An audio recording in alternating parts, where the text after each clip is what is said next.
C'est le retour du vélo parce que c'est écolo et que ça te fait de beaux mollets. Mais celui-là, c'est pas un vélo normal. T'as remarqué, c'est un pignon fixe. En anglais, fixed gear. Ouais, ça le fait toujours mieux en anglais. On va apprendre Rivoli. En gros, le chemin, c'est Rivoli. Après, on fait un coup de pied, le tunnel, et là, on fait un point à Troca. Yeeha, on est parti. On suit les accros du pignon fixe, fixed gear, un vélo que je t'ai dit, il est pas pareil que les autres et maintenant, je t'explique. À la base, c'est des vélos de piste qui étaient faits pour tourner sur des anneaux. Maintenant, ça a été repris par les coursiers new-yorkais qui ont remis ça au goût du jour il y a une quinzaine d'années et qui se sont mis à rouler en pignon fixe pour plusieurs raisons. D'un, il n'y a pas d'entretien. De deux, c'est super simple, il n'y a pas de vitesse, pas de frein, rien du tout. Et aussi, il n'y a pas de pièce démontable très vite dessus, ça fait qu'il n'y a pas de pièce qui est volable très vite. De toute façon, ton vélo sans frein, personne n'en veut, à part quelques malades très sportifs qui partent dans des rails dans Paris. Le principe du pignon fixe, c'est simple. C'est un vélo qui a une seule vitesse et pas de roue libre. C'est-à-dire ? C'est-à-dire, une seule vitesse, c'est simple, il n'a pas de derrière, une seule vitesse. Et pas de roue libre, c'est-à-dire que si on pédale classiquement en avant, ça va être normal, il va aller en avant. Par contre, on ne peut pas s'arrêter de pédaler. Si on s'arrête de pédaler, la roue elle s'arrête. Et si on pédale en arrière, la roue elle ira en arrière. Pour résumer, tu pédales tout le temps. C'est sportif, c'est fatigant et c'est, il ne faut pas se le cacher, au départ assez casse-gueule. Donc on peut s'équilibrer avec le poids sur les deux jambes et on peut comme ça un peu aller soit vers l'avant, soit vers l'arrière. Ce qui permet en fait de rester comme ça en équilibre. On peut même le faire sans les mains parfois. Oh là, tout doux. Donc ça permet en fait au feu rouge de jamais mettre le pied par terre en fait. Dans le cas où tu as réussi à freiner, parce que ça c'est coton aussi. Quand on est sur le pignon fixe, comme il n'y a pas de roue libre, on est toujours en prise avec le vélo et ça donne vraiment une réactivité au vélo qui est assez étonnante. Avec de l'entraînement, tu te ramasses moins et tu peux même rouler si tu pédales tout le temps. C'est-à-dire ? C'est-à-dire que quand tu roules, c'est continu. En descente, quand tu vas aller vite, tes jambes elles vont tourner vite. En montée, en montée, moins vite. C'est sûr. Surtout que je te rappelle, t'as pas de vitesse. C'est bien plus un vélo de course qu'un BMX. Hein. C'est des vrais vélos de route. Mais tu veux que je te dise, ça n'a rien à voir.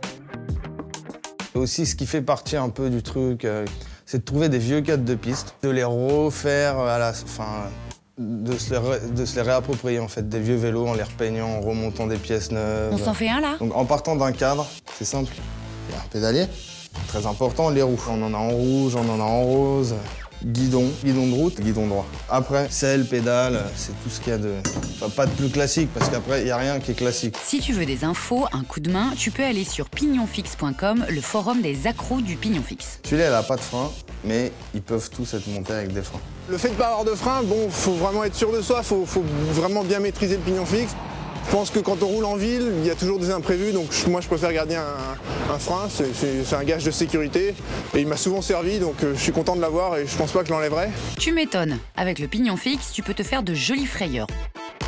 Pour l'instant, ils sont un petit millier d'adeptes entre Paris et la province, une petite tribu de vrais addicts. Je pense que qui roulent tous les jours, il y en a 60 de personnes qui roulent tous les jours. Et les autres le gardent Non, mais les autres ils roulent, mais je sais pas moi ce qu'ils en font de leur vélo. Bah comme moi, dans la cave pour les beaux jours. Et qui roulent pas que pour rouler, qui vivent...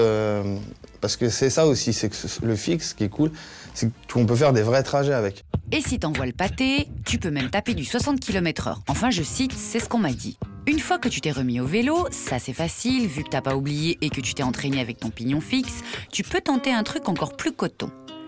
C'est le polo, à vélo et en ville. À chaque fois, on s'adapte au terrain avec des dimensions différentes, le sol différent. Et c'est un sport très sport. Marc s'est déboîté le majeur en fait. Il a tendu sa main, on a vu que c'était tordu, donc on a tiré dessus et tout est revenu normalement quoi. Ça y est, tout est remis, on peut rejouer. Bon, ben on y retourne alors, mais tranquille, hein, on n'est pas là pour passer au zapping. En revanche, dans Watcha, on dit combien ça coûte ? Oh là là, je crois en fait ça s'arrête pas de tuer, quoi. C'est comme la bourse, en fait tu peux aller, je crois qu'il y a des gens qui ça leur a rien coûté leur vélo. Et après tu peux aller jusqu'à 3 000 €. Un maillet, tu récupères du tube, soit tu as des bâtons de ski et le tube tu le récupères, on te le donne et ça coûte pas très cher une fois que tu as le vélo. Ça reste un sport très accessible contrairement au polo à cheval, je crois. Un peu mon neveu, parce que le polo, on a donné. Et le vélo, il coûte bonbon, le vélo sans vitesse? Là, on est avec un cadre qui coûte, le cadre nu, qui coûte 750 €. Et ça, là, on est avec un vélo où le cadre, mais ça, c'est du très haut de gamme aussi en acier, et ça coûterait 450 €, je pense, 500 € le cadre. C'est bien moins joli, je pense que ça se voit, mais c'est le prix de la performance. Alors là, si c'est pour la perf... Maintenant, les gens ils vont se mettre de plus en plus à faire du vélo en ville. À Paris, il y a quand même une culture du vélo de merde, tout pourri. Les gens, ils veulent pas avoir des beaux vélos. Enfin, c'est pas qu'ils veulent pas, je sais pas pourquoi. Le vélo, c'est pas important. Et j'ai l'impression que c'est en train de changer doucement. Les gens, ils veulent des beaux vélos. Et tu sais pourquoi? Parce que c'est Watcha. Ce qui est Watcha, c'est surtout d'avoir un vélo unique. C'est rare qu'il y ait deux vélos identiques. Même les gens qui achètent des vélos de série, vite, ils changent des trucs histoire de personnaliser vraiment leur vélo. Il y a effectivement au départ un phénomène de mode, mais ça reste aussi un moyen de transport urbain et un moyen de transport qui est vraiment pratique, surtout dans des villes comme Paris. Moi, je peux pas dire si ça va durer ou pas. Maintenant, si tous les gens qui font du pignon fixe, ils aiment ça autant que moi, je pense qu'ils s'arrêteront pas la semaine prochaine. Merci beaucoup. Aux dernières nouvelles, la vague qui déferle depuis Tokyo, Londres ou San Francisco s'étend en France. Ils pédalent de plus en plus nombreux dans les descentes, dans les montées, et ils envoient méchamment le pâté.